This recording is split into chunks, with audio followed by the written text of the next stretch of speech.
Hello model engineers. Uh, right, a few weeks ago I did a bit of a sort of a beginner's tutorial about edge finding using the wiggler set and this little sort of offset indicator.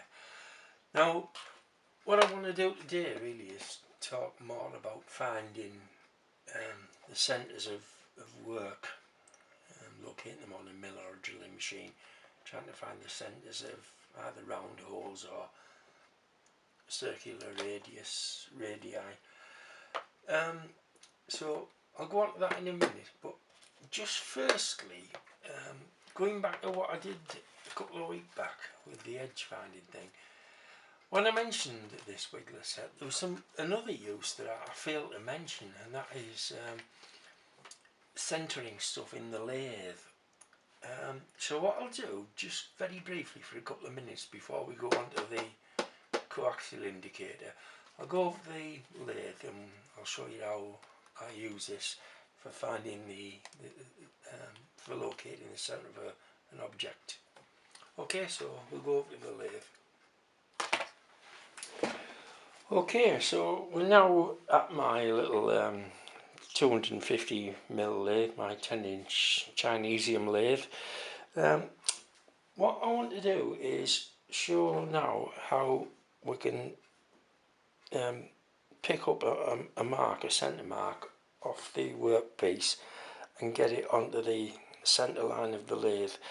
There's a little pinprick mark now, a little centre punch mark just near my finger. You can probably just about see it. That is going to be the centre that I want the work to rotate around. Now I've deliberately positioned it a little bit off centre. It's just 2 or 3 millimeters out. You can probably see that it's rocking a little bit. So what we'll do, we'll position this this wiggler, and we'll see how I use it to find the centre line.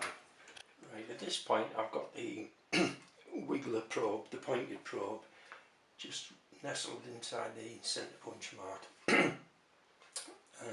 The work ordinarily would be in a 4-jaw chuck so that you can move it independently. At the moment I've just got a 3-jaw chuck on the lathe and I've just left it in situ because you'll get the idea of what I'm trying to do, but it should really be a 4-jaw at the moment.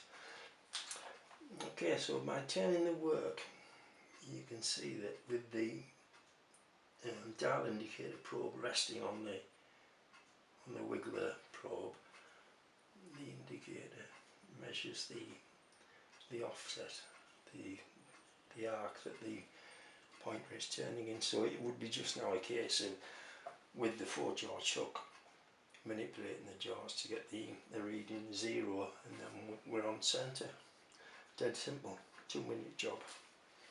Okay, so we'll go and have a look at the coaxial indicator now, and then I'll put that in the lathe and we'll have a little play around at finding the centre of circular objects. Okay, so finding the centre of round objects or holes, etc., clearly needs a different technique with different measuring equipment. So the cheapest way of doing it is to buy one of these contraptions that fits on the mill or drilling spindle. It takes a DTI and basically it's articulated. It can be adjusted with these knurled nuts and whatever. So once in the mill spindle you can rotate it round the edge of something,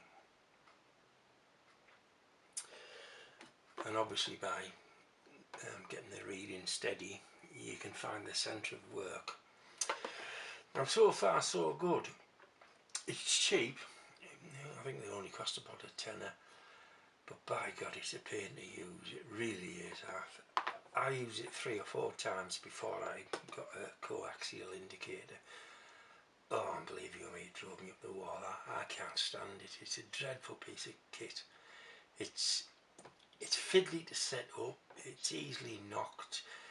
Half the time the dial is facing away from you, and oh, it's just an awful thing, I think. Now that I've got the coaxial indicator, this is buried away in the bottom of my tool chest, and hopefully it'll never see the light of day again.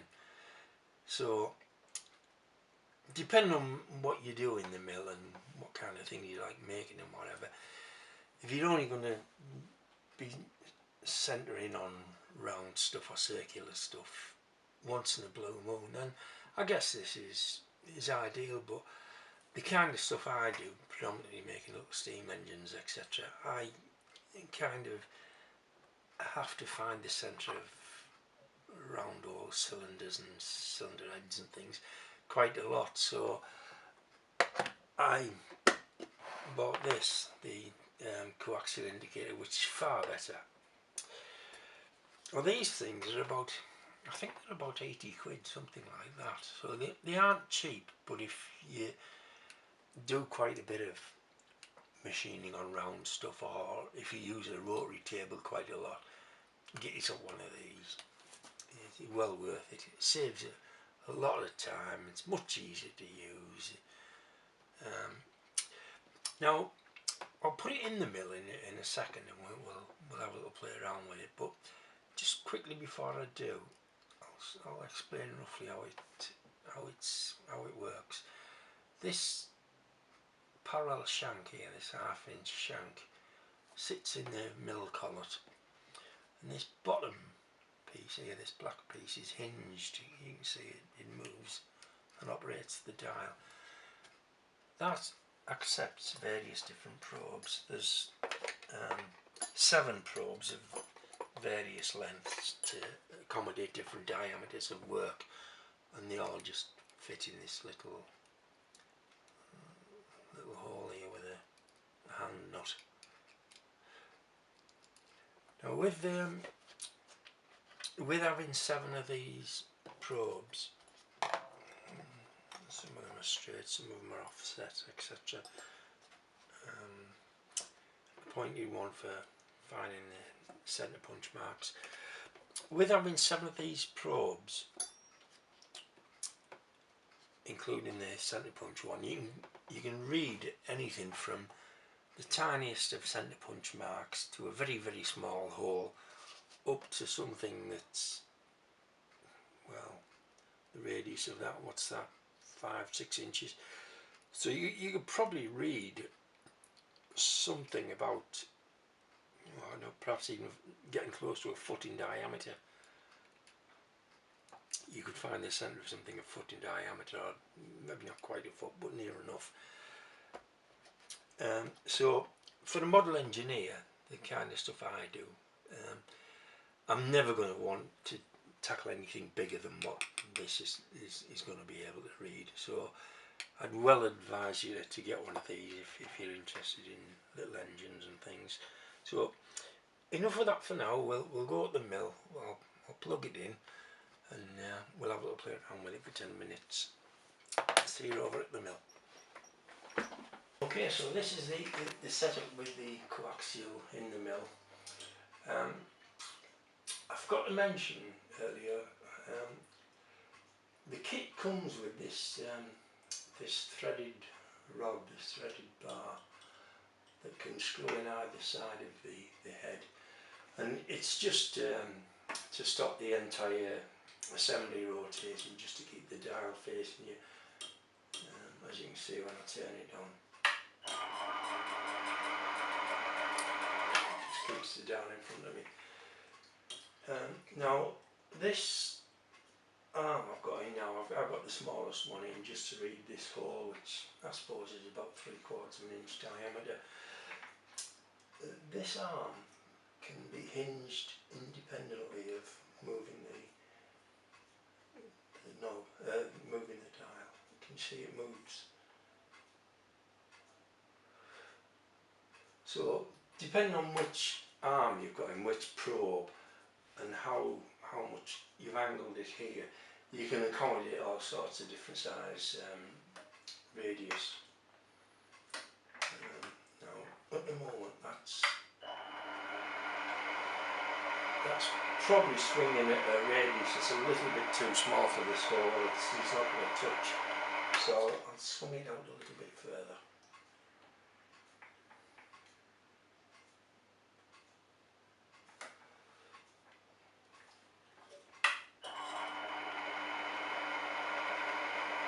That might do it. As you can see, it's swinging at a larger radius than what I'm trying to read, so that when I put it in the hole, the needle will be loaded as such.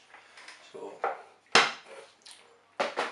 what we'll do is position it over the hole.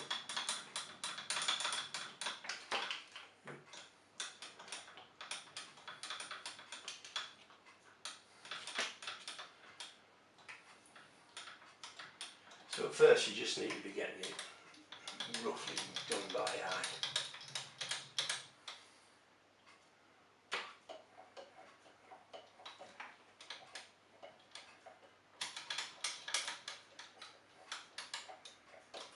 That I'm probably not far off. Okay, so it's a case now of dropping the probe into the hole, locking the height down.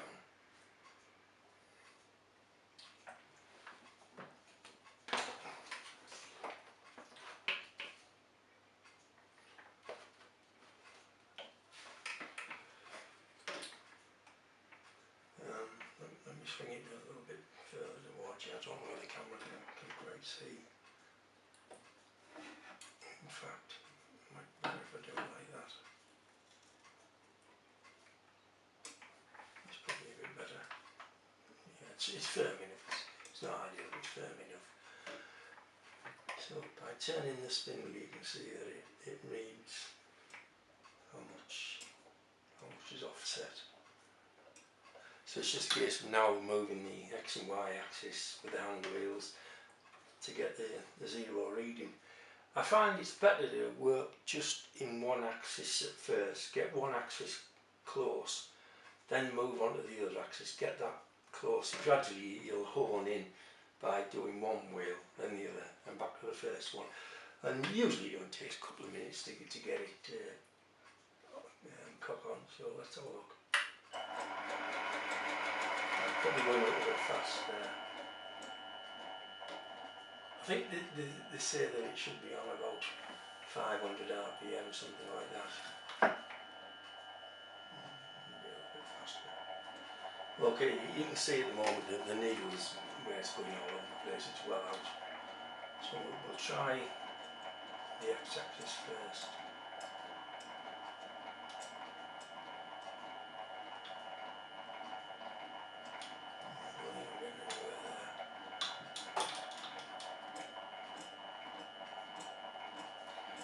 Try the y-axis.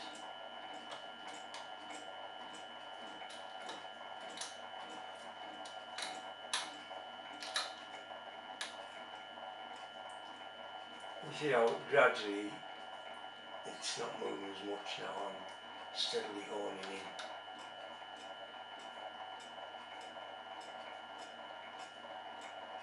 I think for now that's about as much as I can get on the Y, so we'll go up to the X. That's probably making it worse.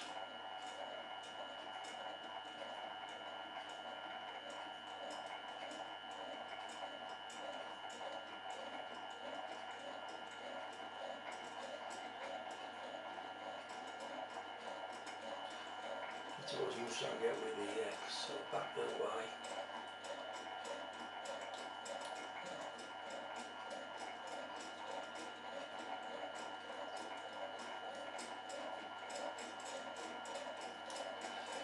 I think let's lower it just a little bit, I think it's rubbing on the top there.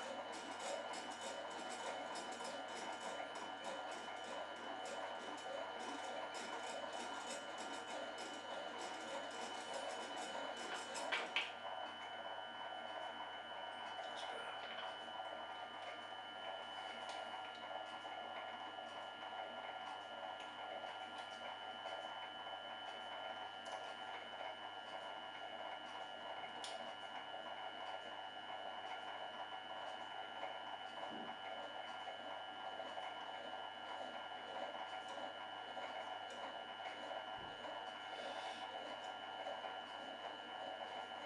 You see how gradually it's getting closer because I'm manipulating the y-axis. I think that's about as far as I can go on the y. Oh, sorry, on the x. Go back to the y. It's making it worse. Other way.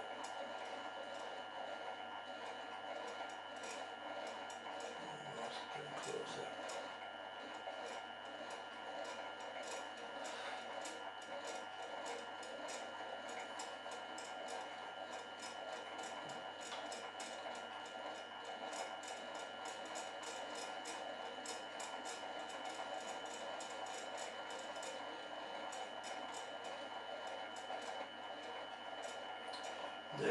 Within about one graduation there. Obviously with a little bit more fine tuning I'd get the reading right down to 0, but I think you get the idea that once you get the needle moving you're directly above the centre line and lock your table out and you're ready to roll. Now at the moment to find the centre of that hole I've used the straight probe. But obviously if I wanted to find the outer edge of something, the circumference of something,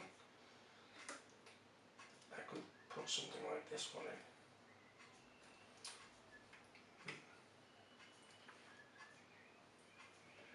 And you can see that would trace around the outside of something. And obviously I can then put bigger probes in and get up to the full diameter.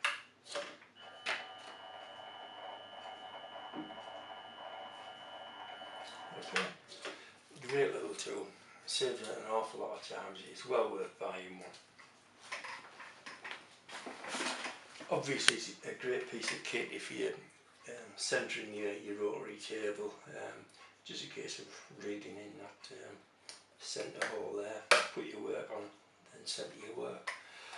One quick little tip before I wrap up is when you're positioning the rotary table, when you're getting it centred under the spindle, a quick way of getting it down to the last sort of millimetre or so, ready for using the coaxial indicator, is drop the centre in just gently into the taper and the centre in the spindle, and then it's just a case of using the X and Y, lining the two up, and you're going to be within a millimetre or so ready to do it more accurately with the indicator.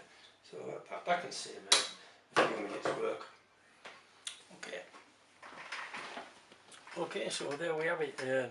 Beginner's guide, a duffer's guide to using the coaxial indicator. Very useful piece of kit. Hope that's been of help to some newbies out there, some new model engineers, and I'll see if I can make a few more little sort of beginner tutorials if there's enough support for this sort of stuff. Okay, thanks very much. Bye.